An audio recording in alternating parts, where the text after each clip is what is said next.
ಚೂಡಾಮಣಿ ಗ್ರಂಥವನ್ನ ಬಹಳ ವಿಶೇಷವಾಗಿ, ಬಟ್ ಇದ್ರ ಮೇಲೆ ಒಂದು ಸ್ವಲ್ಪ ಇದಿದೆ, ಆಚಾರ್ಯ ಶಂಕರದು ಅಥವಾ ಅವರ ಶಿಷ್ಯರದು ಇದು ಗ್ರಂಥ ಅಂತೇಳಿ. ಎನಿವೆ, ಯಾಕಂದ್ರೆ ನಿಮಗೆ ಮತ್ತೆ ಎಲ್ಲಾದ್ರೂ ಕೇಳುವಾಗ ಕನ್ಫ್ಯೂಸ್ ಆಗಬಾರದು ಅಂತ ನಾನು ಹೇಳ್ತಾ ಇದ್ದೀನಿ. ಕೆಲವೊಬ್ಬರು ಈ ವಿಷಯದಲ್ಲಿ ಸ್ವಲ್ಪ ಕೆಲವೊಂದು ಕಾರಣಗಳಿಂದ, ಅದು ಕಾರಣ ಬೇಡ ನಿಮ್ಗ, ಅಂತೂ ಕೂಡ ವಿದ್ವತ್ ವಲಯದಲ್ಲಿ ಇದ್ರ ಬಗ್ಗೆ ಒಂದು ಸ್ವಲ್ಪ ಡಿಸ್ಕಷನ್ ಇದೆ. ಅದು ಆಚಾರ್ಯ ಶಂಕರದಾಗಿರ್ಲಿ ಅಥವಾ ಅವ್ರ ಶಿಷ್ಯರದಾಗಿರ್ಲಿ. ಯಾಕೆ ಅಂದ್ರೆ ನಿಮಗೆ ನಾಳೆ ಎಲ್ಲಾದ್ರೂ ಕೇಳಿದ್ರಿ ಅಂತಂದ್ರೆ ಸಡನ್ ಆಗಿ ನಿಮಗೊಂದು ಶಾಕ್ ಆಗ್ಬಾರ್ದು ಅನ್ನೋ ದೃಷ್ಟಿಯಿಂದ ಹೇಳ್ತಾ ಇದ್ದೀನಿ ನಾನು. ಇವೆಲ್ಲ ಗ್ರಂಥಗಳು, ಭಾಷ್ಯಗಳು ಮಾತ್ರ ಅಲ್ಲಿ ಯಾರು ಪ್ರಶ್ನೆ ಮಾಡಂಗಿಲ್ಲ, ಮತ್ತೆ ಅಲ್ಲಿ ಏನು ಕನ್ಫ್ಯೂಸ್ ಇಲ್ಲ. ಶಂಕರದ ಭಾಷ್ಯಗಳು ಉಪನಿಷತ್ ಮೇಲೆ, ಗೀತದ ಮೇಲೆ, ಬ್ರಹ್ಮಸೂತ್ರದ ಮೇಲೆ, ಕಾರಿಕದ ಮೇಲೆ ಅವ್ರದ್ದೇನು ವಿವರಣೆ ಅದಲ್ಲ, ಆ ಭಾಷ್ಯಗಳು ಎಲ್ಲರೂ ಅದನ್ನ ಯಾರು ಆಚಾರ್ಯ ಶಂಕರದು ಅಂತ ಎಲ್ಲರೂ ಉಪಯೋಗಿಸ್ತಾರೆ. ಅದು ಯಾಕಂದ್ರೆ ಭಾಷಾದ ಸ್ಟೈಲ್ ಸೇಮ್ ಅದ ಎಲ್ಲ ಕಡೆ ಅವ್ರದ್ದು. ಇಲ್ಲಿ ಪ್ರಕರಣ ಗ್ರಂಥಗಳಲ್ಲಿ ಬಹಳ ಪ್ರಮುಖವಾಗಿ ಅಪರೋಕ್ಷಾನುಭೂತಿ ಮತ್ತೆ ಉಪದೇಶಾಸ್ತ್ರಿ ಅವೆರಡೇ ಶಂಕರದ ಬಂದಿರತಕ್ಕಂಥದ್ದು, ಸಾಧನ ಪಂಚಕ. ಇನ್ನು ಉಳಿದು ಎಲ್ಲರೂ ಕೂಡ ಅವ್ರ ಶಿಷ್ಯರು ಅವರು ಗುರುವಿಗೆ ಸಮರ್ಪಣೆ ಮಾಡಿರ್ತಕ್ಕಂಥದ್ದು ಆ ಭಾವದಲ್ಲಿರೋದ್ರಿಂದ ಉಳಿದ ಗ್ರಂಥಗಳನ್ನು ಕೂಡ ಶಂಕರದು ಅಂತ ಹೇಳಿ ವಿದ್ವತ್ತು ವಲಯದಲ್ಲಿ ಅವಾಗವಾಗ ಕೆಲವೊಮ್ಮೆ ಚರ್ಚೆಗಳು ನಡೀತವ. ಸೊ ಎನಿವೆ, ಅವ್ರು ಬರೆದಿರಲಿ, ಬಟ್ ಅವ್ರ ಹೆಸರಲ್ಲಿರ್ತಕ್ಕಂಥ ಗ್ರಂಥ. ಸೊ ಒಂದು ವಿಶೇಷತೆ ಏನಂತಂದ್ರೆ, ಹಂತ ಹಂತವಾಗಿ ಒಬ್ಬ ಬೇಸಿಕ್ ಅಂದ್ರೆ ಮನುಷ್ಯ ಜನ್ಮದಿಂದ ಹಿಡಿದು ಒಬ್ಬ ಮನುಷ್ಯನಾಗ್ಬೇಕಾದ್ರೆ, ಅದು ವೇದಾಂತವನ್ನು ಚಿಂತನೆ ಮಾಡಲಿಕ್ಕೆ ಒಂದು ಮನಸ್ಸು ಬರ್ಬೇಕಾದ್ರೆ ಎಷ್ಟೊಂದು ಮಹಾಪುಣ್ಯ ಅಂತ ಹೇಳಿ ಆ ಸ್ಟೂಡೆಂಟು ಮತ್ತೆ ಸ್ಟೂಡೆಂಟಿನ ಅನುಸರಿಸುವಂತಹ ಶಾಸ್ತ್ರದ ಮಾರ್ಗ, ಈ ಎರಡನ್ನ ಬಹಳ ಯಥೇಚ್ಛವಾಗಿ ಹೊಗಳಿರ್ತಕ್ಕಂಥದ್ದು ನಾವು 2ನೇ ಶ್ಲೋಕದಲ್ಲಿ ಕಾಣಿಸಬೇಕು. ಜಂತು ನಾಂ ನರಜನ್ಮ ದುರ್ಲಭ ಅಂತ ಹೇಳಿ.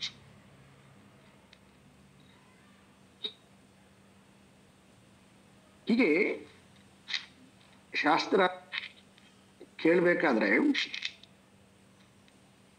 ನಾವು ಸುಕೃತ ಪುಣ್ಯ ಮಾಡಿರೋದ್ರಿಂದ ಈ ಶಾಸ್ತ್ರದ ಚಿಂತನೆಯಲ್ಲಿ ಇವತ್ತು ನಾವೆಲ್ಲರಿದ್ದೀವಿ.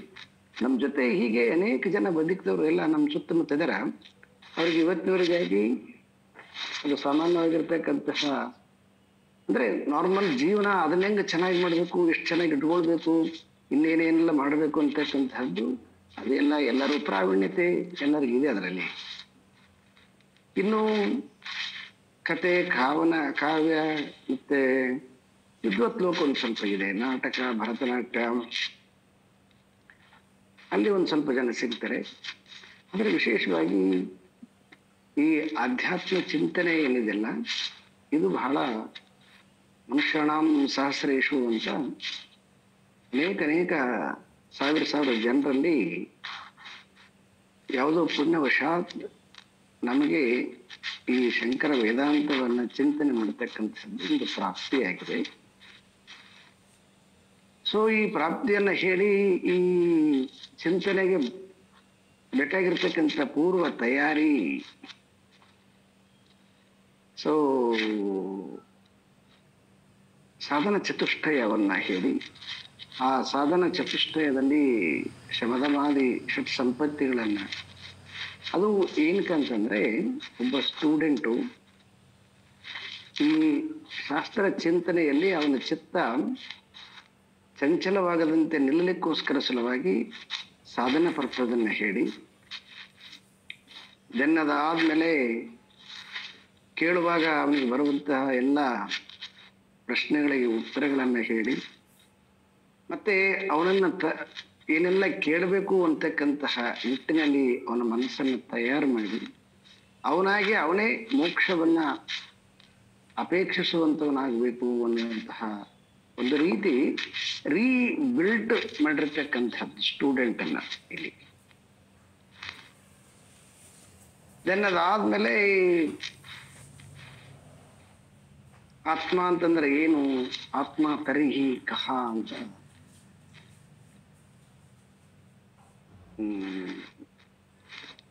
ತತ್ವಬೋಧದಲ್ಲಿ ಅದನ್ನ ಇಲ್ಲಿ ಮುಖ್ಯವಾಗಿ ಇಟ್ಟುಕೊಂಡು ಈ ಆತ್ಮ ಅಂತಕ್ಕಂಥದ್ದನ್ನ ಈ 10 ಶ್ಲೋಕಗಳಲ್ಲಿ ಬಹಳ ಸುದೀರ್ಘವಾಗಿ ಯಾವುದನ್ನ ಮಾತು ಮನಗಳಿಗೆ ಅತೀತವಾಗಿರ್ತಕ್ಕಂಥದ್ದು ಅದು ನಮ್ಮ ಮನಸ್ಸಿಗೆ ಅವಗಾಹನೆಗೆ ಬರುವ ಹಾಗೆ ಅದನ್ನ ಬಹಳ ಸೊಗಸಾಗಿ ಹೇಳಿದ್ದಾರೆ. ಮತ್ತೆ ಇದೆಲ್ಲ ಕೇಳಿದ ಮೇಲೆ ನೀವು ಕೂಡ ಎಲ್ಲರೂ ನಿಮ್ಮ ನಿಮ್ಮ ಸಾಮರ್ಥ್ಯದ ಮಟ್ಟಿಗೆ ವಿಚಾರಗಳನ್ನ ಹಂಚಿಕೊಂಡಿದ್ದೀರಿ. ಹಂಚಿಕೊಂಡಾಗ ಎಲ್ಲರಿಗೂ ಕೂಡ ಒಂದು ಕಾಮನ್ ಅಭಿಪ್ರಾಯ ಏನು ಅಂತಂದ್ರೆ, ಇದು ನಮಗೆ ಅರ್ಥ ಆಗಿದೆ, ಆದರೆ ಕೇವಲ ಶ್ರವಣ ಅರ್ಥ ಆಗಿದೆ ಇದು, ಆದರೆ ಇದು ಪ್ರಾಕ್ಟೀಸಿಗೆ ನಮಗೆ ಅಳವಟ್ಟಿಲ್ಲ.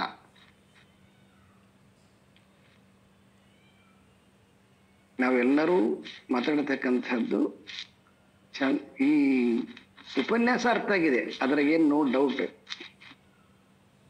ಹೇಳೋದು ಸ್ವಲ್ಪ ಹೆಚ್ಚು ಕಡಿಮೆ ಆಗಲಿ. ಎಲ್ಲರೂ ಕೂಡ ಆತ್ಮಶಾಂತ ಸ್ವರೂಪ, ನಿಸ್ತರಂಗ ಸ್ವರೂಪ, ಕಾರ್ಯಕಾರಣ ವಿಲಕ್ಷಣ, ಜಾತಿ ನೀತಿ ಕುಲದಿಂದ ದೂರವಾಗಿರ್ತಕ್ಕಂಥದ್ದು, ಅಖಂಡವಾಗಿರ್ತಕ್ಕಂಥದ್ದು, ಗುಣಾತೀತವಾಗಿರ್ತಕ್ಕಂಥದ್ದು, ಚಿತ್ ಸ್ವರೂಪ, ಸತ್ಸ್ವರೂಪ, ಅನಂತ ಸ್ವರೂಪ, ಈ ತರ ಅದರದ್ದು ಅನೇಕ ರೀತಿಯಾಗಿರ್ತಕ್ಕಂತಹ ಅದರ ಲಕ್ಷಣಗಳನ್ನ ನಾವು ಶಾಸ್ತ್ರದ ಮುಖಾಂತರವಾಗಿ ಇವತ್ತು ಹೆಂಗ ಒಂದು ದೇವಸ್ಥಾನಕ್ಕೆ ಹೋದಗಳಿಗೆ ದೇವರನ್ನು ನೋಡಿದಗಳಿಗೆ ಇದು ರಾಮಮೂರ್ತಿ, ಇದು ಶಿವಮೂರ್ತಿ, ಇದು ಗಣೇಶ ಮೂರ್ತಿ, ಇದು ಸರಸ್ವತಿ ಮೂರ್ತಿ ಅಂತ ಹೆಂಗ ನಾವು ಒಂದು ಗುರುತಿಸ್ಲಿಕ್ಕೆ ಬಂದಿದೀವೋ, ಅಂದ್ರೆ ದೇವಸ್ಥಾನ ಅಲ್ಲಿ ಶಿಲಾಮೂರ್ತಿಯನ್ನು ನೋಡಿದಗಳಿಗೆ ಅದು ಯಾವ ಮೂರ್ತಿ ಅನ್ನುವಂತಹದ್ದು ಹೆಂಗ ನಮಗೆ ಪ್ರಜ್ಞೆ ಬಂದಿದೆ. ದೇವರ ದರ್ಶನ ಆಗಿಲ್ಲ, ಆದ್ರೆ ಆ ದೇವರ ಮೂರ್ತಿಯಿಂದ ಭಾವ ಬಂದಿದೆ ನಮಗೆ. ಎಲ್ಲರಿಗೆ ದೇವಸ್ಥಾನಕ್ಕೆ ಹೋದಾಗ ಯಾರೆಲ್ಲ ದೇವಸ್ಥಾನಕ್ಕೆ ಹೋಗ್ತಾರೆ ಅವರಿಗೆ ಅದ್ರ ಭಾವ ಮೂಡುತ್ತ. ಹಾಗೆ ನಮಗೆ ಬ್ರಹ್ಮ ಸ್ಥಿತಿ ಅಳವಡದೇ ಇದ್ರೂ ಕೂಡ ಬ್ರಹ್ಮ ಭಾವ ಅನ್ನುವಂತಹದ್ದೇನು, ಇದರಲ್ಲಿ ಬಹಳ ಮಿಸ್ಗೈಡ್ ಆಗಿ ಏನೇನೋ ಅನರ್ಥ ಮಾಡಿಕೊಳ್ಳೋದನ್ನ ಎಲ್ಲ ತ್ಯಜಿಸಿ ಸರಿಯಾಗಿ ಆತ್ಮ ಅಂತಂದ್ರೆ ಏನು ಅಥವಾ ಬ್ರಹ್ಮ ಅಂತಂದ್ರೆ ಏನು ಅನ್ನುವಂತಹದ್ದು ಒಂದು ಸ್ಪಷ್ಟತೆ ಬಂದಿದೆ. ಮತ್ತೆ ಇದರ ಮಧ್ಯದಲ್ಲಿ ಇನ್ನೇನಾದರೂ ಬೇರೆ ಬೇರೆ ಸಗುಣ ಉಪಾಸನೆಗಳು ಕೂಡ ನಾವು ಅಲ್ಲಗಳೆಯದೆ ಅದನ್ನು ಕೂಡ ಒಂದು ಪಾರ್ಟ್ ಆಫ್ ದಿ ಈ ಶಾಸ್ತ್ರ ಚಿಂತನೆಯಲ್ಲಿ ಸಾಧನೆಯಲ್ಲಿ ಒಂದು ಪ್ರಕ್ರಿಯೆ ಅಂತ ಹೇಳಿದ್ರಿಂದ ಇಲ್ಲಿ ಯಾವುದನ್ನೂ ಕೂಡ ನಾವು ತೆಗೆದಾಕದೆ, ಆದರೆ ಏನು ಅನುಭವ ಆಗಿದೆಯೋ ಅಷ್ಟು ಅಲ್ಲ, ಇನ್ನು ಮುಂದೆ ಇದೆ ಅನ್ನುವಂತಹದ್ದನ್ನ ಸ್ಪಷ್ಟವಾಗಿ ನಾವು ನಮ್ಮ ಅನುಭವದ ಮಟ್ಟಿಗೆ ವಿವರಣೆಯನ್ನು ಕೊಟ್ಟಿದ್ದೀವಿ. ಆದರೆ ಈಗ ಸಮಸ್ಯೆ ಏನೋ ಎಲ್ಲರದು ಏನೋ ಒಂದು ಸ್ಥಿತಿ ಇದೆಯಲ್ವಾ, ಆ ಸ್ಥಿತಿ ಯಾಕೆ ನಾವು ಕೂತ್ಕೊಂಡಾಗ ಶಾಂತವಾಗಿರ್ತಕ್ಕಂಥದ್ದು ಯೋಚನಾರಹಿತ ಸ್ಥಿತಿ ಫೀಲ್ ಆದರೂ ಕೂಡ ಯಾವುದನ್ನ ನಾವು ಅಮೃತ ಅಂತ ಕರಿತೀವಿ ಅದು ಅದರ ಆನಂದ ಆಗಲಿ ಇದೆಲ್ಲವೂ ಕೂಡ ನಮಗೆ ಏಕೆ ಅಳವಡುತ್ತಾ ಇಲ್ಲ ಅನ್ನುವಂಥದ್ದು ಸಾಮಾನ್ಯ ಪ್ರಶ್ನೆ. ಎಲ್ಲರ ಉಪನ್ಯಾಸದಲ್ಲಿ ಕೊನೆಗೆ ಎಲ್ಲರ ವಿವರಣೆಯಲ್ಲಿ ಕೊನೆಗೆ ಸಿಕ್ಕಿರ್ತಕ್ಕಂಥದ್ದು. ಇದಕ್ಕೆಲ್ಲ ಕಾರಣ ಏನು ಅಂತ ಕೇಳಿದ್ರೆ, ಅದಕ್ಕೆ ನಮ್ಮ ಎಲ್ಲರ ಅಭಿಪ್ರಾಯ ಇನ್ಕ್ಲೂಡಿಂಗ್ ನನ್ನನ್ನು ಸೇರಿಸ್ಕೊಂಡು ಕೂಡ ನಾನು ಹೇಳ್ತಾ ಇರೋದು, ಇದಕ್ಕೆಲ್ಲನೂ ಕೂಡ ಆಚಾರ್ಯ ಶಂಕರರಿಗೆ ಇದರ ಪ್ರಾಬ್ಲಮ್ ಏನಂತ ಗೊತ್ತಿದೆ ಅವರಿಗೆ. ಯಾಕೆ ಶ್ರವಣ ಆದಮೇಲೆ ಕೂಡ ನಾನು ತತ್ಸ್ವರೂಪ ಅನ್ನುವಂತಹದ್ದು ಹೆಂಗೆ ನಾನು ಸ್ವರೂಪ ನಾನು ಜೀವಸ್ವರೂಪ ಅಂತಕ್ಕಂಥದ್ದು ಎಷ್ಟು ಸ್ಪಷ್ಟವಾಗಿದೆ, ಹಾಗೆ ತತ್ಸ್ವರೂಪ ಅಂತಕ್ಕಂಥದ್ದು ಯಾಕೆ ನಿಲ್ತಾ ಇಲ್ಲ ಅಥವಾ ಅನುಭವಕ್ಕೆ ಬರ್ತಾ ಇಲ್ಲ ಅನ್ನುವಂಥದ್ದು ಈ ಸೈಕಾಲಜಿ ಅವರಿಗೆ ಚೆನ್ನಾಗಿ ಗೊತ್ತಿದೆ ಅವರಿಗೆ. ಯಾಕಂದ್ರೆ ಈ ಕಾರಣ ಶರೀರವನ್ನು ದಾಟಿ ಆತ್ಮನನ್ನು ತಿಳಿದಿರ್ತಕ್ಕಂಥವರಿಗೆ ಸೊ ಅದರ ಗತಿಗಳೆಲ್ಲವೂ ತಿಳಿದಿದೆ ಅವರಿಗೆ. ಹಾಗಾಗಿ ಆ ಏನು ಇನ್ನು ಒಂದು ಮಧ್ಯದಲ್ಲಿ ಒಂದು ಬ್ಲಾಕ್ ಇದೆ ನಮಗೆ ಮತ್ತು ಆತ್ಮನಿಗೆ ಮಧ್ಯದಲ್ಲಿ ಒಂದು ಏನು ಬ್ಲಾಕ್ ಇದೆ ನೋಡಿ, ಅದು ದೊಡ್ಡ ಬ್ಲಾಕ್, ಅದು ವಾಲ್ ವಾಲಂದಗಳಿಗೆ ಮತ್ತೆ ಏನು ಕಲ್ಲಿಂದ ಕಟ್ಟಿದ್ದಾರೆ ಸಿಮೆಂಟಿಂದ ಕಟ್ಟಿದ್ದಾರೆ ಅಂತ ಅರ್ಥ ಅಲ್ಲ. ಅಂದ್ರೆ ಅದು ಆ ಒಂದು ಕತ್ತಲಿದೆ ಅಲ್ಲಿ.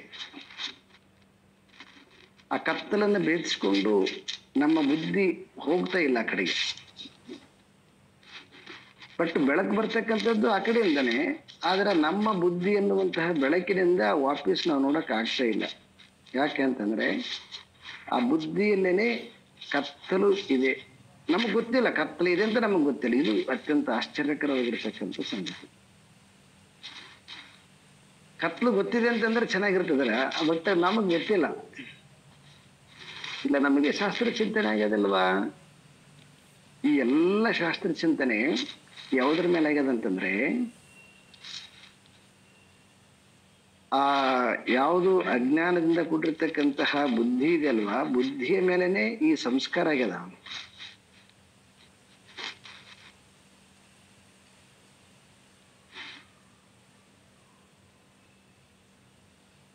ಆ ಬುದ್ಧಿಯನ್ನ ಭೇದಿಸ್ಕೊಂಡು ಸಂಸ್ಕಾರ ಆಗಿಲ್ಲ ನಮ್ಗ. ಅದಕ್ಕೆ ಯಾರಿಗೆ ನಮ್ಗೆ ಆ ಕಡೆ ಹೋಗಕ್ಕಾಗ್ತಾ ಇಲ್ಲ, ಒಳಗಡೆಗೆ ಪ್ರವೇಶ ಇಲ್ಲ.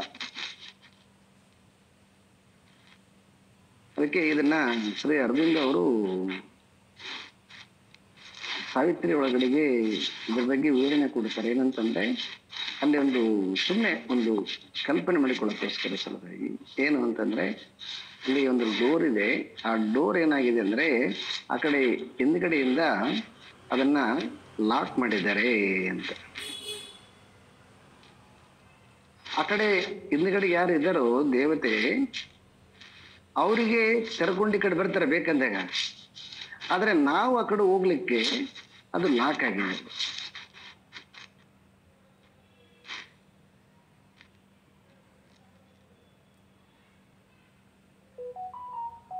ಇಷ್ಟು ಸಂಗತಿ ನಮಗ ಮತ್ತು ಆತ್ಮನ ಮಧ್ಯದಲ್ಲಿ ಇರ್ತಕ್ಕಂಥದ್ದು ಒಂದು ಬ್ರಿಡ್ಜ್ ಗ್ಯಾಪ್ ಅದ. ಈ ಗ್ಯಾಪ್ ಇರೋದ್ರಿಂದ ನಾವು ಸುಮ್ಮನೆ ನಿರಂತರವಾಗಿ ಪಾಠ ಕೇಳ್ತಾ ಏನೋ ಒಂದ್ ಸ್ವಲ್ಪ ಫೀಲ್ ಆದಂಗ, ಏನೋ ಒಂದ್ ಸ್ವಲ್ಪ ಶಾಂತ ಆದಂಗ ಅಂತ ಈಗೆಲ್ಲ ಒಂದಿಷ್ಟು ಪಾಪ ಇಷ್ಟೆಲ್ಲ ಹೇಳಿದ್ದಾರೆ ಸರ್, ಸ್ವಲ್ಪ ಅವ್ರಿಗೆ ಸಮಾಧಾನ ಆಗ್ಲಿ ಅಂತನೂ ಏನೋ ಒಂದಿಷ್ಟು ಮಾತನಾಡಿದ್ದೀವಿ ಅಂತ ಬಿಟ್ರೆ, ಅದರ ಆಚೆ ಹೋಗ್ಲಿಕ್ಕೆ ಸ್ವಲ್ಪ ಕಷ್ಟ ಇದೆ. ಯಾಕೆ ಕಷ್ಟ ಇದೆ ಅಂತಂದ್ರೆ, ಅದು ನಮ್ಮ ಈ ಕಾನ್ಶಿಯಸ್ ಮೈಂಡ್ಗೆ ಅದು ಅಗೋಚರವಾಗಿರ್ತಕ್ಕಂಥದ್ದು. ಅದನ್ನ ಕಾರಣ ಶರೀರ ಅಂತ ಕರೀತಾರೆ. ಅದನ್ನ ಈ ಸೂಕ್ಷ್ಮ ಶರೀರ ಬರ್ಲಿಕ್ಕೆ ಕಾರಣವಾಗಿರ್ತಕ್ಕಂಥದ್ದು. ಹಾಗಾಗಿ ಅದು ಕಾರಣ ಶರೀರ. ಹೆಂಗ ಹೊಗೆ ತುಂಬಿಕೊಂಡಾಗ ಆ ಕಡೆ ಇರ್ತಕ್ಕಂತಹದ್ದು ವಸ್ತು ನಮಗೆ ಹೆಂಗ ಕಾಣದಿಲ್ವೋ, ಹಾಗೆ ಹೊಗೆ ರೂಪದಲ್ಲಿ, ಹೊಗೆ ಅಂತಕ್ಕಂಥದ್ದನ್ನ ಶಾಸ್ತ್ರದಲ್ಲಿ ವಾಸನೆ ಅಂತ ಕರೀತಾರೆ, ಸ್ಮೆಲ್ ಅಂತ. ಆ ದಟ್ಟವಾಗಿರ್ತಕ್ಕಂಥದ್ದು ಅದು ಸೂಕ್ಷ್ಮನೂ ಅಲ್ಲ, ಸೂಕ್ಷ್ಮಕ್ಕಿಂತ ಸೂಕ್ಷ್ಮವಾಗಿರ್ತಕ್ಕಂಥದ್ದು. ಸೂಕ್ಷ್ಮ ಅಂದ್ರೆ ಸ್ವಲ್ಪ ಗೊತ್ತಾಗತ್ತೆ ನಮಗ. ಅದಕ್ಕೆ ನಾನೊಂದು ಎಕ್ಸಾಂಪಲ್ ಕೊಡ್ತೀನಿ ಅಲ್ವಾ. ಈಗ ಒಂದು ಬೆಳ್ಳುಳ್ಳಿ ಈರುಳ್ಳಿ ಹಾಕಿ ಏನೋ ಒಂದು ಅಡಿಗೆ ಮಾಡಿರ್ತಾರೆ. ಅಡಿಗೆ ಮಾಡಿದಾಗ ಅದು ಏನು ಸಬ್ಜಿ ಇದೆ ಅದು ನಮಗೆ ಆ ಈರುಳ್ಳಿ ಬೆಳ್ಳುಳ್ಳಿ ಕಾಣ್ತವ, ಸ್ಮೆಲ್ ಇರ್ತದೆ, ಸ್ಪಷ್ಟವಾಗಿ ಗೊತ್ತಾಗ್ತದೆ. ಆದರೆ ಆ ಪ್ಲೇಟು, ಆ ಪಾತ್ರೆ ಅದೆಲ್ಲನೂ ಕೂಡಗಿ ಅದರಲ್ಲಿರ್ತಕ್ಕಂಥ ಖಾಲಿ ಮಾಡಿ ಅದನ್ನು ಕ್ಲೀನ್ ಮಾಡಿದ್ವಿ. ಈಗೇನು ಕಾಣಿಸ್ತಾ ಇಲ್ಲ, ಖಾಲಿ ಪ್ಲೇಟ್ ಇದೆ. ಆದರೂ ಕೂಡ ಅದನ್ನು ಸ್ವಲ್ಪ ನಾವು ಹತ್ತಿರ ತಗೊಂಡ್ವಿ ಅಂತಂದರೆ ಆ ಬೆಳ್ಳುಳ್ಳಿದು ಸ್ಮೆಲ್ ಬರುತ್ತೆ. ಅದನ್ನೇನಂತ ಕರೆದ್ರೆ ಅಂದ್ರೆ ಅದನ್ನು ವಾಸನೆ ಅಂತ ಕರೆದ್ರೆ. ಹೆಂಗಲ್ಲಿ ಪಾತ್ರೆಯಲ್ಲಿ ಆ ಬೆಳ್ಳುಳ್ಳಿ ಹಾಕಿರ್ತಕ್ಕಂತಹ ಸಬ್ಜನೂ ಇಲ್ಲ, ಬೆಳ್ಳುಳ್ಳಿನೂ ಇಲ್ಲ, ಆದರೆ ಹೆಂಗ ಅದು ವಾಸನೆ ಅಂತಕ್ಕಂತಹದ್ದು ಸ್ಪಷ್ಟವಾಗಿ ನಮಗೆ ಗೋಚರವಾಗುತ್ತೆ. ಆ ರೀತಿಯಾಗಿ ನಮ್ಮ ಎಲ್ಲರಲ್ಲಿ ಕೂಡ ಒಂದು ವಾಸನಾ ಪ್ರಪಂಚ ಅಂತ ಇದೆ.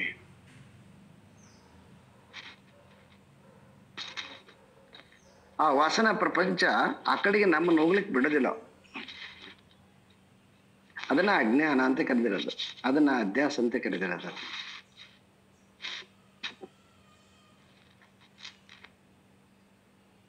ನಾವು ಆ ವಾಸನೆಗಳ ಕಾರಣ ಶರೀರವನ್ನ ಎಲ್ಲಿವರೆಗೆ ಭೇದಿಸೋದಿಲ್ವೋ ಅಲ್ಲಿ ತನಕ ಆತ್ಯಂತಿಕವಾಗಿರ್ತಕ್ಕಂಥ ಶಾಂತಿ ಇರ್ಬೋದು, ಮತ್ತು ಆತ್ಯಂತಿಕವಾಗಿರ್ತಕ್ಕಂತಹ ಏಕಾಂತತೆ ಇರ್ಬೋದು, ಮತ್ತು ಆತ್ಯಂತಿಕವಾಗಿರ್ತಕ್ಕಂತಹ ನಿರ್ಭಯ ಇರ್ಬೋದು.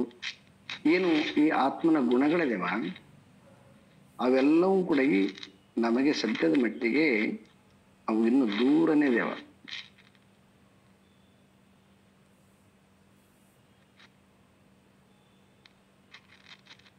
ಸೊ ಆ ವಾಸನಾ ಪ್ರಪಂಚ ಬಹಳ ಸ್ಟ್ರಾಂಗ್ ಆಗಿದೆ. ಅದು ಅಲ್ಲಿ ಅದು ಹೆಂಗಂದ್ರೆ ಅದು ತುಂಬಾ ಅಸ್ಥೂಲವಾಗಿರ್ತಕ್ಕಂಥದ್ದು. ಅದು ಹೆಂಗದು ಕನೆಕ್ಟ್ ಆಗುತ್ತೆ, ಅದು ಹೆಂಗದು ಫಾರ್ಮ್ ಆಗಿದೆ, ಅದು ಅಲ್ಲಿರೋದು ಏನು ನಮಗೆ ಕಾರ್ಯದಲ್ಲಿ ಗೊತ್ತಾಗೋದಿಲ್ಲ. ಆದರೆ ಕಾರ್ಯವನ್ನ ನಡೆಸುವಂತಹದ್ದು ಅದೇ ನಮ್ಮ ವಾಸನಾ ಪ್ರಪಂಚವೇ.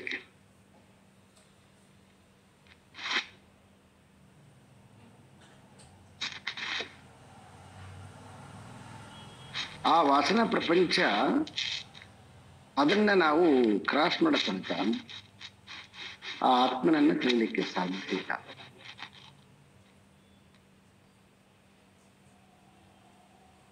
ಹಾಗಾಗಿ ನಾವು ಶಾಸ್ತ್ರ ಚಿಂತನೆ ಮಾಡೋದ್ರಿಂದ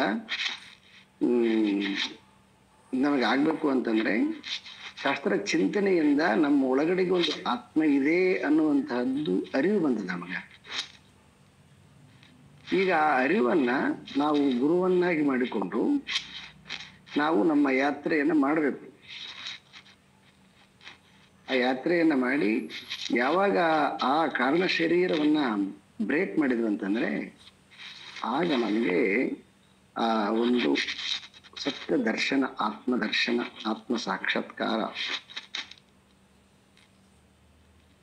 ಅದು ನಮಗೆ ಪ್ರಾಪ್ತಿ ಆಗುತ್ತೆ. ಸೊ ಈಗೊಂದು ಸಣ್ಣದೊಂದು ಎಕ್ಸಾಂಪಲ್ ಕೊಡ್ತೀನಿ. ಅಂದ್ರೆ ನಮ್ಮೆಲ್ಲರಿಗೆ ಪಾಸಿಬಲ್ ಇದೆ ಅನ್ನೋದಕ್ಕೋಸ್ಕರ ಸಲುವಾಗಿ. ಈಗ ನೋಡಿ, ಇದು ಥಾಟ್ಸು ಶ್ರೀ ಅರವಿಂದ್ ಅವರು ಹೇಳಿರೋದು. ಅದನ್ನೊಂದು ಸ್ವಲ್ಪ ನಾನು ಬೇರೆ ಅದೇ ಥಾಟ್ಸನ್ನೇ ಅಂದರೆ ಕೊಡುವಂತಹ ದೃಷ್ಟಾಂತದ ಬೇರೆ ಬೇರೆ ಮೂಲಕ ಹೇಳ್ತಾ ಇದ್ದೀನಿ ನಾನು. ಈಗ ಇಷ್ಟು ದಿನಗಳ ಕಾಲ ಶಾಸ್ತ್ರ ಕೇಳಿದ್ದೀರಿ, ಮತ್ತೆ ಬೇರೆ ಬೇರೆ ರೀತಿಯಾಗಿರ್ತಕ್ಕಂಥ ನಿಮ್ಮ ಫೀಲ್ಡ್ ಅಲ್ಲಿ ನೀವು ಏನೆಲ್ಲವನ್ನ ಅನುಭವವನ್ನು ಪಡ್ಕೊಂಡಿದ್ದೀರಿ ಎಲ್ಲರೂ ಕೂಡ. ಅವ್ರೇನ್ ಹೇಳ್ತಾರೆ ಶ್ರೀ ಅರವಿಂದ್ ಅವರು, ಅಂದ್ರೆ ನಾನು ಸಬ್ ಕಾನ್ಸಿಯಸ್ ಮಾತಾಡ್ತಿಲ್ಲ, ಜಸ್ಟ್ ಕಾನ್ಸಿಯಸ್ ಮೈಂಡ್ ಬಗ್ಗೆ ಮಾತಾಡ್ತೀನಿ. ಸಬ್ ಕಾನ್ಸಿಯಸ್ ಹೋಗೋದು ಬೇಡ. ಅದ್ಯಾಕಂದ್ರೆ ಅದು ನಮಗೆ ಸದ್ಯದ ಮಟ್ಟಿಗೆ ಅಗೋಚರವಾಗಿರ್ತಕ್ಕಂಥದ್ದು. ಈಗ ನಾವು ತುಂಬಾ ಪ್ರಾಕ್ಟಿಕಲ್ ಆಗಿ ಮಾತಾಡೋಣ. ಅಂದ್ರೆ ಈ ಕಾನ್ಸಿಯಸ್ ಮೈಂಡ್ ಏನದಲ್ಲ, ನನಗೇನು ಗೊತ್ತಿದೆ, ನನಗೆ ಯಾವುದು ನೆನಪಿದೆ, ನಾನೇನನ್ನು ತಿಳ್ಕೊಂಡಿದ್ದೀನಿ, ನಾನು ಇದರಲ್ಲಿ ಪ್ರವೀಣ, ಇದು ಗೊತ್ತಿದೆ ಅಂತ ಹೀಗೆ ನಾವು ಏನೆಲ್ಲ ನನಗೆ ಗೊತ್ತಿದೆ ಐ ನೋ ಅಂತಕ್ಕಂಥದ್ದು ಶಬ್ದ ಇದೆಲ್ಲ, ಈ ಐ ನೋ ಅಂತಕ್ಕಂಥ ಶಬ್ದ ಇದು ಎಲ್ಲವೂ ಕೂಡ ಎರವಲು ಶಬ್ದ ಅಂತ ಬರೀತಾರೆ ಅವರು. ಎರವಲು ಶಬ್ದ ಅಂತಂದ್ರೆ ಅರ್ಥ ಏನಂತಂದ್ರೆ ಅದು ನಮ್ಮ ರಿಯಾಲಿಟಿ ಅಲ್ಲ ಅಂತ. ಅದು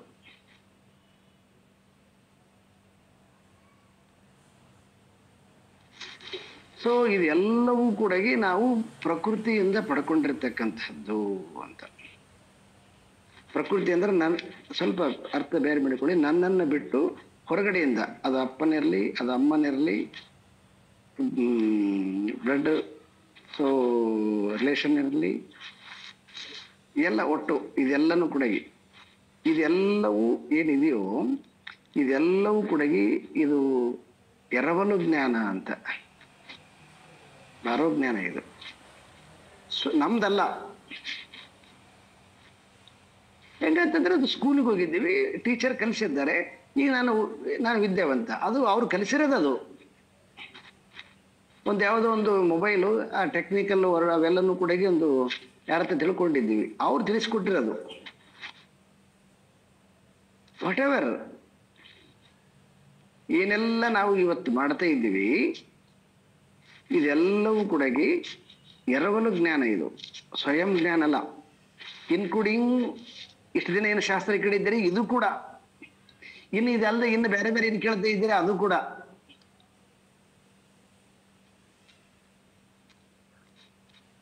ಬಹಳ ಡೀಪ್ ಆಗಿ ಇದನ್ನ ಅನಾಲಿಸಿಸ್ ಮಾಡಿ.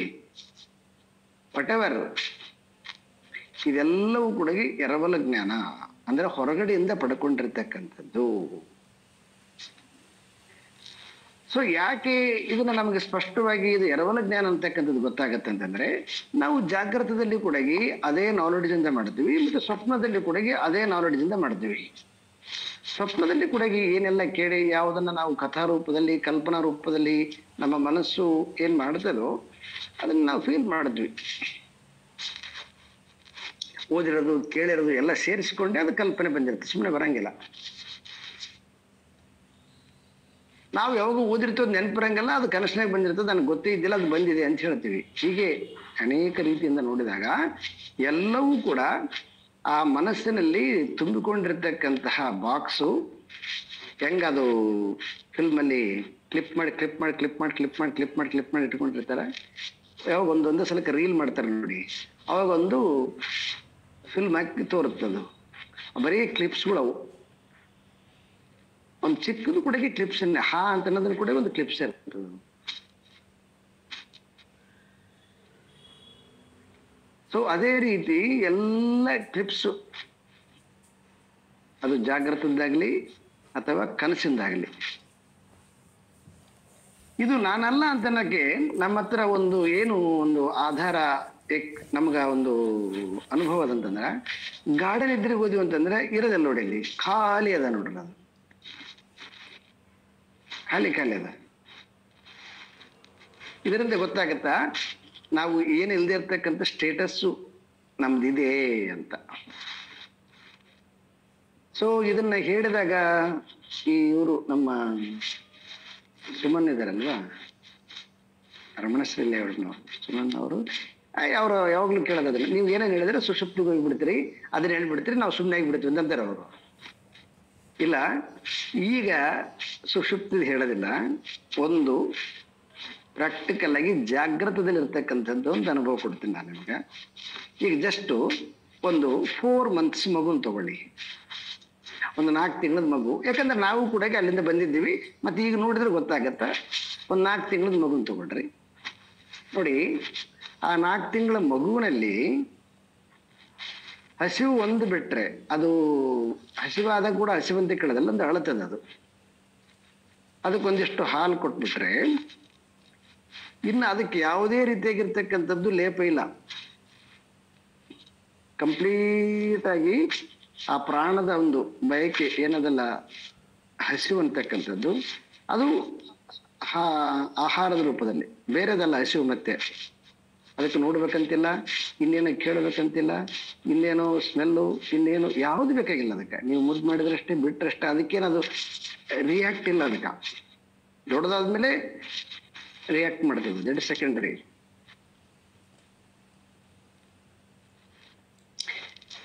ಅಲ್ಲಿ ನೋಡಿ, ಅಂದ್ರೆ ನಾವು ವಸ್ತುತಃ ನಾವು ಏನು ಇಲ್ಲದೆ ಇರ್ತಕ್ಕಂತಹ ವೈಟ್ ಶೀಟ್ ನಮ್ದು. ನಾವೆಲ್ಲರೂ ಕೂಡ ಮಗುವಾಗಿರುವಾಗ ನಾವೆಲ್ಲರೂ ವೈಟ್ ಶೀಟ್ ಆಗಿದ್ದೀವಿ.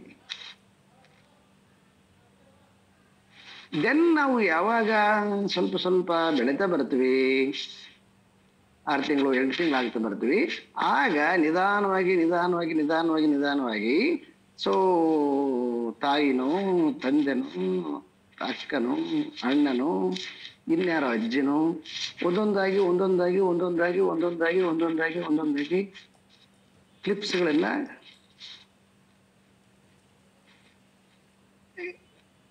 ಫೋಟೋ ತೆಗೆದು ತೆಗೆದು ತೆಗೆದು ತೆಗೆದು ತೆಗೆದು ಸ್ಟಾಕ್ ಮಾಡ್ಕೊಂತ ಬರ್ತಾರೆ ಒಳಗಡೆ.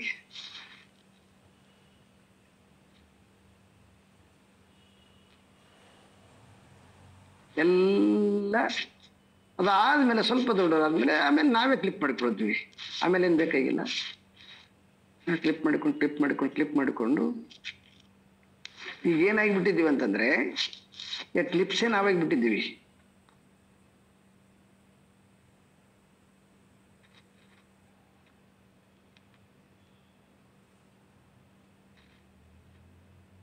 ಆದ್ರೆ ವಸ್ತುತಃ ನಮ್ಮೆಲ್ಲರಿಗೂ ಕೂಡ ನಾವು 3-4 ಮಂತ್ ಇದ್ದಾಗ ನಾವೆಲ್ಲರೂ ಕೂಡ ವೈಟ್ ಶೀಟ್ ಆಗಿದ್ವಿ. ಜನ್ಮಾಂತರ ಬಿಟ್ಬಿಡಣ್ರಿ, ಅದೆಲ್ಲ ಅದು ತುಂಬಾ ದೊಡ್ಡದಾಗುತ್ತೆ ಸಬ್ಜೆಕ್ಟ್, ಬೇಡ ಅದೆಲ್ಲ. ಆದ್ರೆ ಜಸ್ಟ್ ಒಂದು ಸ್ಮಾಲ್ ಒಂದು ಎಕ್ಸಾಂಪಲ್ ಇಂದ ನಾವು it's the experienced example, it's not only outside example. It ಅವರ ನಮ್ಮ ಅನುಭವದ ಎಕ್ಸಾಂಪಲ್ ಇದು. ಖಾಲಿ ಇದೀವಲ್ವಾ, ಸ್ವಲ್ಪ ದಿವಸ ಅಲ್ಲ, ಅನೇಕ ದಿನಗಳ ಕಾಲ. ಹುಟ್ಟಿದಾಗಲೇ ತಿಳ್ಕೊಂಡು ಸುಮಾರು ಒಂದು 8 ತಿಂಗಳಂತ ಇಟ್ಕೊಳ್ಳೋಣ, ಸುಮ್ಮನೆ ಒಂದು ಅಂಜಾದು. ಒಂದು 8 ತಿಂಗಳ ಮಗು ಪ್ರೌಢ ಸ್ವಲ್ಪ ಹೊರಗಿಂದು ರಿಸೀವ್ ಮಾಡಿಕೊಳ್ಳಿಕ್ಕೆ ಯೋಗ್ಯತೆ ಬರತಕ್ಕಂಥದ್ದು ಒಂದು. ಈ 8 ತಿಂಗಳ ಅಂತಂದ್ರೆ ಎಷ್ಟು ದಿನಗಳಾದವು?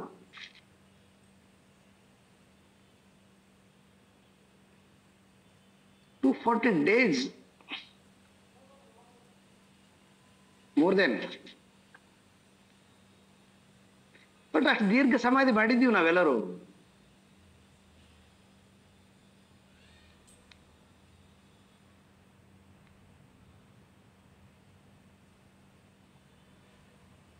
ನಮ್ಮ ಎಲ್ಲರಿಗೂ ಕೂಡ ಇದು ಗೊತ್ತದ.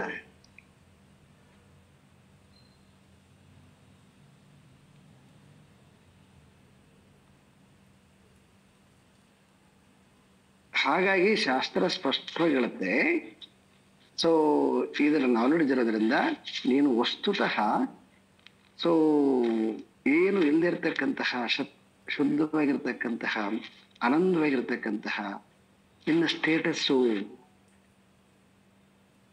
ಅದು ಮಗುವಾಗಿರೋದು ನೋಡ್ಬೋದು. ಈಗ ದೊಡ್ಡವರಾದ್ಮೇಲೆ ಅದನ್ನ ಸೊ ಡೀಪ್ ಸ್ಲಿಪ್ ಅಲ್ಲಿ ಕೂಡ ನೋಡ್ಬೋದು. ಹೀಗೆ ನಮಗೆ ಶಾಸ್ತ್ರ ನಮ್ಮ ಅನುಭವಕ್ಕೆ ಮೀರಿದ್ದನ್ನು ಹೇಳೋದಿಲ್ಲ, ಅದು ನಮ್ಮ ಅನುಭವದಲ್ಲಿ ಇರ್ತಕ್ಕಂಥದ್ದನ್ನು ಹೇಳ್ತದ. ಇಲ್ಲ ಅನುಭವ ಮೀರಿ ಯಾವುದೇ ಇರ್ತದೆ ಅಂದ್ರೆ ಕಥೆ ಆಗಿಬಿಡ್ತದೆ, ಅದ್ಯಾಕೆ ನಂಬ್ತಿದ್ವಿ ನಾವು? ನಂಬ್ತಿದ್ದಿಲ್ಲ ನಾವು. ಇಡೀ ಶಾಸ್ತ್ರ ನೋಡಿ, ಯಾವುದನ್ನ ಇಮ್ಯಾಜಿನೇಷನ್ ಇಲ್ಲಲ್ಲಿ, ಅಜುಮ್ನೇಷನ್ ಯಾವುದಿಲ್ಲಲ್ಲಿ, ಏನೋ ಕಲ್ಪನೆ ಮಾಡಿಕೊಳ್ಳಿ ಅಂತ ಹೇಳಂಗಲ್ಲ, ಪರಿಚಯ ಮಾಡೋಕ್ಕೋಸ್ಕರ ಸಲುವಾಗಿ ಮೊದಲು ಹೇಳುತ್ತ. ಥ್ರೂ ವಿತ್ ಪ್ರಮಾಣ. ಪ್ರಮಾಣ means with experience.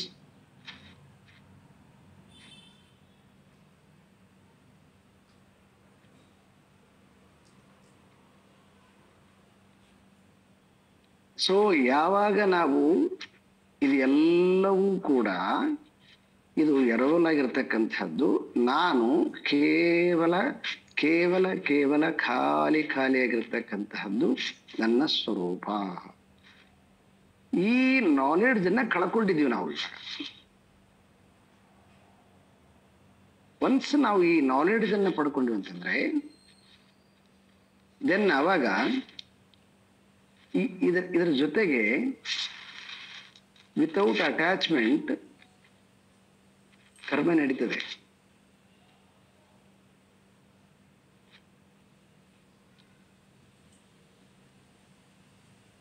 But strong ಆಗ್ಬೇಕು. ನಾನು ವೈಟ್ ಶೀಟು, ನಾನು ಶುದ್ಧ, ನಾನು ಇದ್ದೀನಿ, ನಾನು ಆ ಸ್ಥಿತಿಯಲ್ಲಿ ಇದ್ದಿಲ್ಲ ಅಂತ ಇರ್ತಲ್ಲ, ಇದ್ದೆ ನಾನು. ಈಗಲೂ ಕೂಡ ದಿನ ಹೋಗ್ತೀನಿ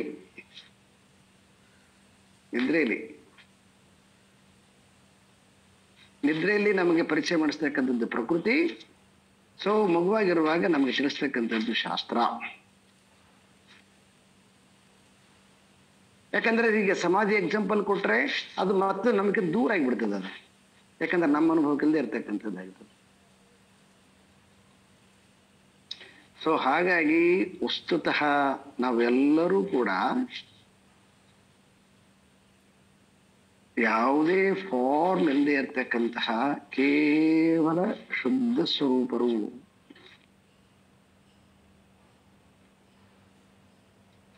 ಅವರ ಓನ್ ಪ್ರಾಪರ್ಟಿ ಅದು.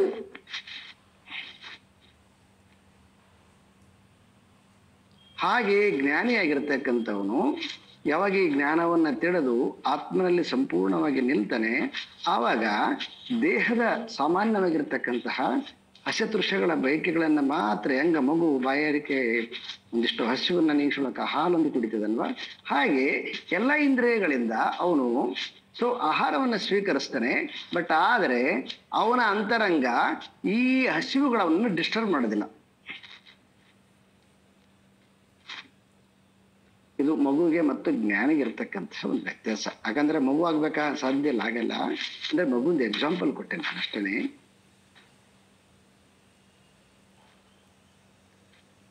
ಇದು ಒಬ್ಬ ಜ್ಞಾನಿ ತನ್ನ ಜೀವನದಲ್ಲಿ ಅವನು ಇದೆಲ್ಲನ್ನ ತನ್ನ ಸ್ಟೇಟಸ್ ನಿಂತುಕೊಂಡು ಇದೆಲ್ಲವೂ ಕೂಡ ಎರವಲ ಜ್ಞಾನ. ಹೆಂಗ ನಾವು ಬಾಡಿಗೆ ಮನೆಯಲ್ಲಿ ಎಷ್ಟು ದಿವಸ ಇದ್ರೂ ಕೂಡ ಅದು ನಮ್ದಂತ ಬರಂಗಿಲ್ಲ ನೋಡಿ, ಸಾಧ್ಯನೇ ಇಲ್ಲ. ನೀವು 50 ವರ್ಷ ಅದರಲ್ಲೇ ಕಳೆದಿರ್ರಿ, ಬಾಡಿಗೆ ಮನೆತನೇ ಆಗಿರ್ತದೆ. ಆದ್ರೆ ಎಲ್ಲ ಸಂಸಾರ ಮಾಡಿರ್ತಾರೆ, ಎಲ್ಲ ನೆನಪುಗಳು ಹಸಿಯಾಗಿರ್ತವೆ. ಬಟ್ ಆದ್ರೂ ಕೂಡ ಅದು ಮನೆ ನಂದಲ್ಲ ಅಂತಕ್ಕಂಥದ್ದು ಸ್ಪಷ್ಟವಾಗಿರ್ತದೆ. ಹಾಗೆ ಇಲ್ಲಿ ಕೂಡ ಎಲ್ಲ ಕರ್ಮಗಳನ್ನು ಮಾಡೋಣಂತ. ಅಂದ್ರೆ ಎಲ್ಲ ಕರ್ಮಗಳನ್ನು ಮಾಡುವಾಗಲೂ ಕೂಡ ಇವೆಲ್ಲವೂ ಕೂಡ ಇವೆಲ್ಲ ಔಟ್ಸೋರ್ಸಸ್ಸು. ಹೆಂಗ ನಾವು ಒಂದು ಮದುವೆಗನೋ ಇನ್ಯಾವುದಕ್ಕನೋ ಒಂದು ಔಟ್ಸೋರ್ಸಸ್ ಕೊಟ್ಟಿರ್ತೀವಲ್ವ, ಡೆಕೋರೇಷನ್ಗೆ, ಫುಡ್ಗೆ, ಬೇರೆ ಬೇರೆ ಕಾರಣಕ್ಕೆ. ಹಂಗ ಒಂದು 80 years 70 years ಕಾಂಟ್ರಾಕ್ಟ್ ತಗೊಂಡಿರ್ತಕ್ಕಂಥದ್ದು.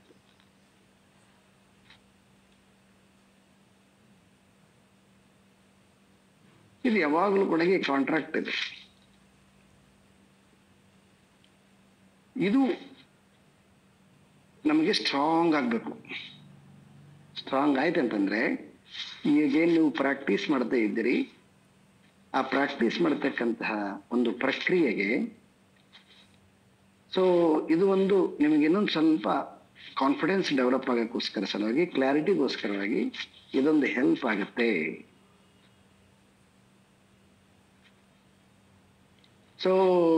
ಈ ಒಂದು ಎರವಲು ಪಡೆದಿರ್ತಕ್ಕಂಥದ್ದು ಏನು ಜ್ಞಾನ ಇದೆಯಲ್ವಾ, ಇದೆಲ್ಲವೂ ಕೂಡ ನಾವು ಪಡ್ಕೊಂಡಿರ್ತಕ್ಕಂಥದ್ದನ್ನು ಮರ್ತು ಬಿಟ್ಟು ನಂದು ಅಂತ ಮಾಡಿಕೊಂಡ್ಬಿಟ್ಟಿದ್ದೀವಿ.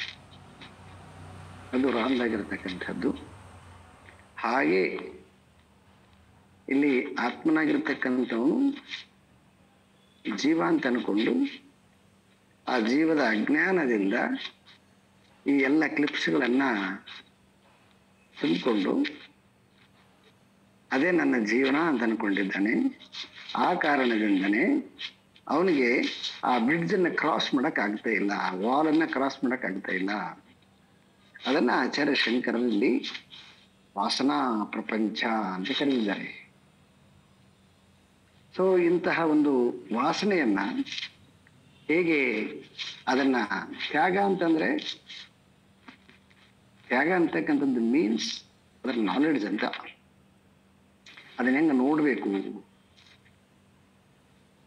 ಅನ್ನುವಂತಹ ವಿಚಾರವನ್ನು ಮತ್ತೆ ಪುನಃ ಒಂದು 10 ಶ್ಲೋಕಗಳಲ್ಲಿ ಅದರ ವಿವರಣೆಯನ್ನು ಕೊಡ್ತಾರೆ. ಸೊ ನಾಳೆಯಿಂದ ಅದನ್ನ ಡಿಸ್ಕಸ್ ಮಾಡೋಣ. ಓಂ ಪೂರ್ಣಮದಃ ಪೂರ್ಣಮಿದಂ ಪೂರ್ಣಾತ್ ಪೂರ್ಣಮುದಚ್ಯತೆ ಪೂರ್ಣಸ್ಯ ಪೂರ್ಣಮಾದಾಯ ಪೂರ್ಣಮೇವಾವಶಿಷ್ಯತೆ. ಓಂ ಶಾಂತಿ ಶಾಂತಿ ಶಾಂತಿ. ಹರಿ ಓಂ. ಶ್ರೀ ಗುರುಭ್ಯೋ ನಮಃ. ಹರಿ ಓಂ.